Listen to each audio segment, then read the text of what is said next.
been two kinds of pain in this world.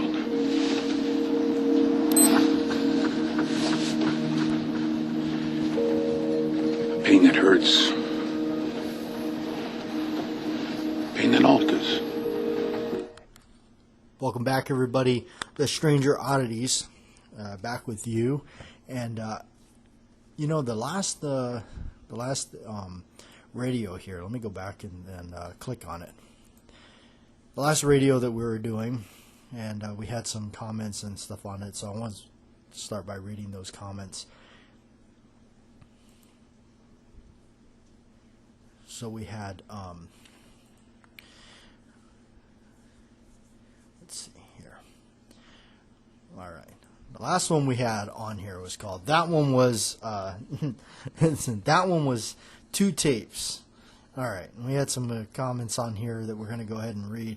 One of them here is from my main subscriber here, Joe P. Roger Moore has always been my favorite Bond. Discovered the franchise in my high school years in the 70s.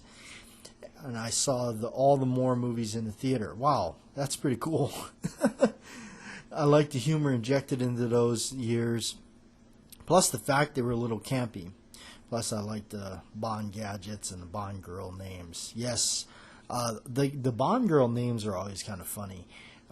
Especially the one from Goldfinger. I think everybody knows what I'm talking about. But that's pretty cool. You know, that's actually a really good way to put it, Joe. I never actually thought about that. That's a good way to put it. They were kind of campy in a way. And maybe that's why I like them so much too. Because I've always liked all those old horror movies and stuff from the 80s and whatnot. They were really campy. Also, what was the other one? Some of the stuff from the 70s was pretty gritty. I would say very gritty. That's the way I would describe it. I mean, when you look at like Texas Chainsaw Massacre, The Last House on the Left, there's just something, I don't know, they were just the graininess of that made it so much more real. And we have another one here, E.B. Saint. He says, I guess my favorite Stephen Lang role was his portrayal as George Pickett in Gettysburg. Okay. I haven't seen that movie for so long. I even forgot he was in that. That's pretty. Yeah, I totally forgot that. Oh yeah, right. Extreme Prejudice. I forgot we mentioned that. Yeah, that's a heck of a good movie. Speaking of another good movie here, I picked up. It's kind of an obscure movie, and I bought it on. I had to buy this used because it's really difficult to find this movie now. There's still copies of them out there, but it does sometimes present a little bit of a hassle to get them. But you can get them used here and there. And I recall when this movie came out. I think I rented this on a videotape or something like that. This is coming around the time when he did some really strange movies. But this one there in question is Mickey Rourke in a movie called Bullet. It looks like, and I remember why I rented it back then. Was always on the search for action, shoot 'em up kind of movies. This is not that kind of a movie. This is a movie that it's a drama. It follows an ex-con that pretty much knows no other life other than life of crime and being a drug addict, and that's portrayed perfectly by Mickey Rourke.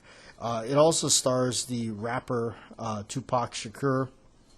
I think actually they said Tupac I don't know if he died. I don't know.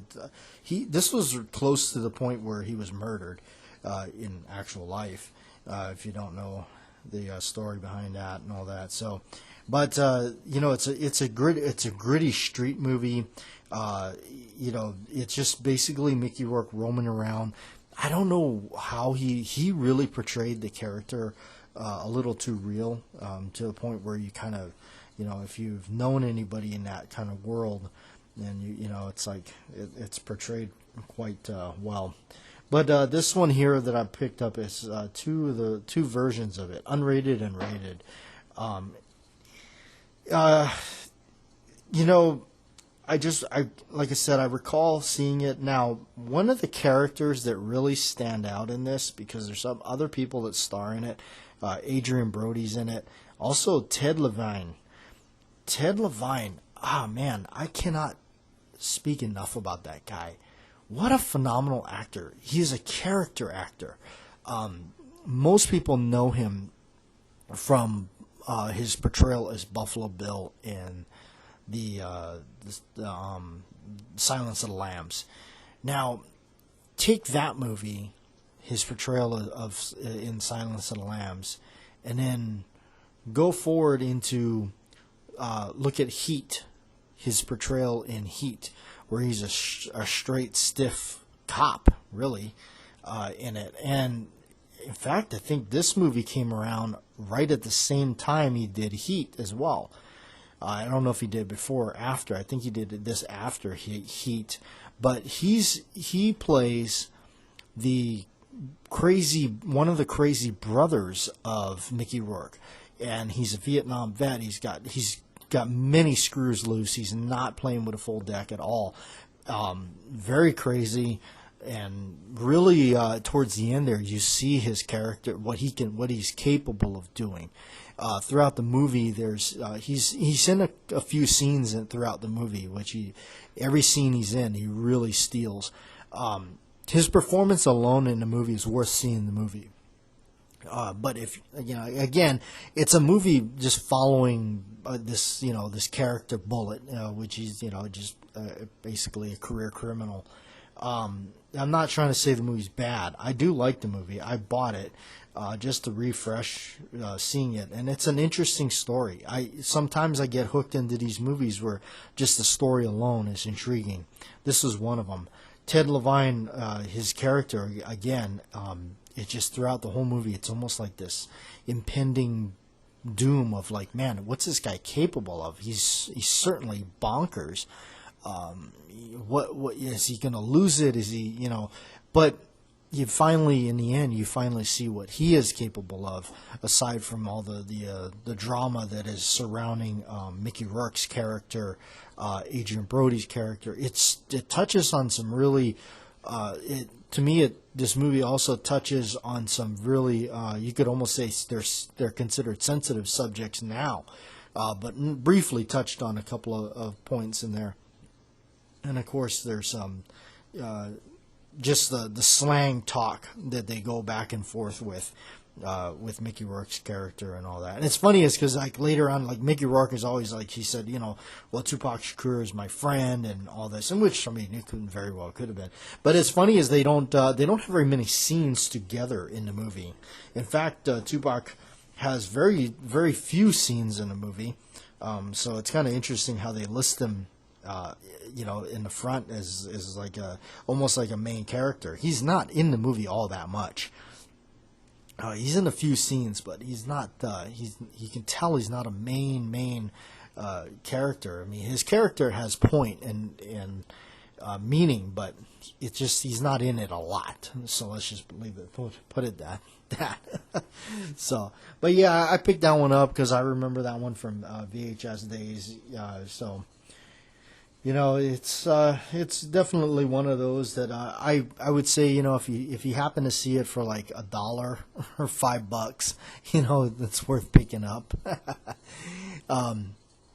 But the other thing I was going to mention, and this was actually specifically for some of you that are really into the film and stuff like that. Okay, there's actually, I've been doing this throughout most of these radios and stuff like that. I've been using sound bites in the beginning of the radio, and they're from random movies, obviously, that you may or may not know. Now, this is going to be interesting. I just thought about this idea to do with this. This was kind of a twist thing to do. Now, the last one was called that one was 2 tapes, and probably nobody understood that whatsoever. Now, the clip that's played in the beginning of the radio in the last episode called That One Was Two Tapes. That clip that plays is from the movie Heat.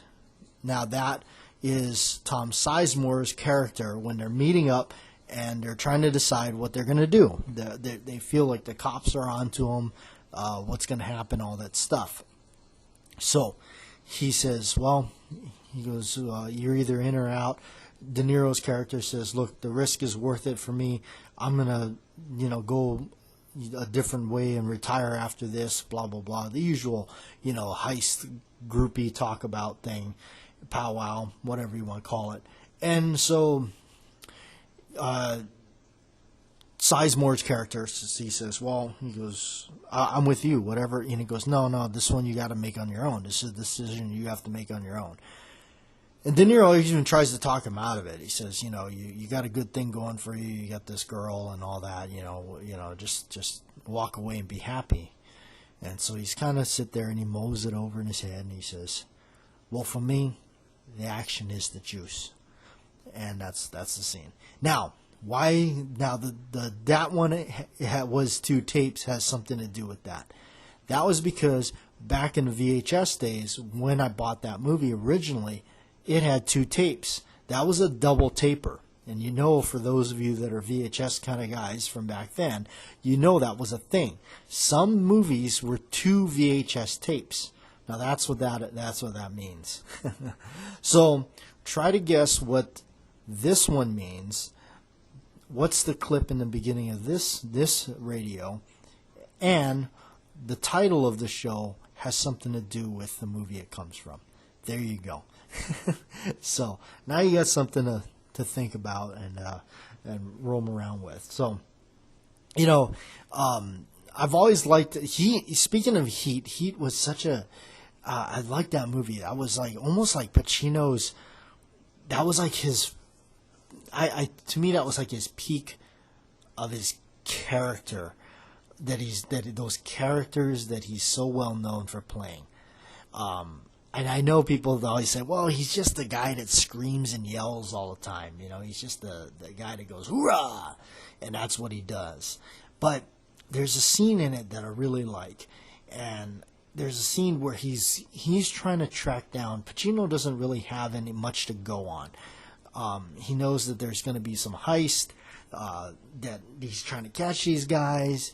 He only knows that, some of the slangs they use. And one guy's name is Slick, or uses that term, or it was an alias or whatever. So he's meeting up with his friend Albert, and he says, and he goes, all right, my man Vincent. He goes, here we go. He goes, this is my cousin or whatever.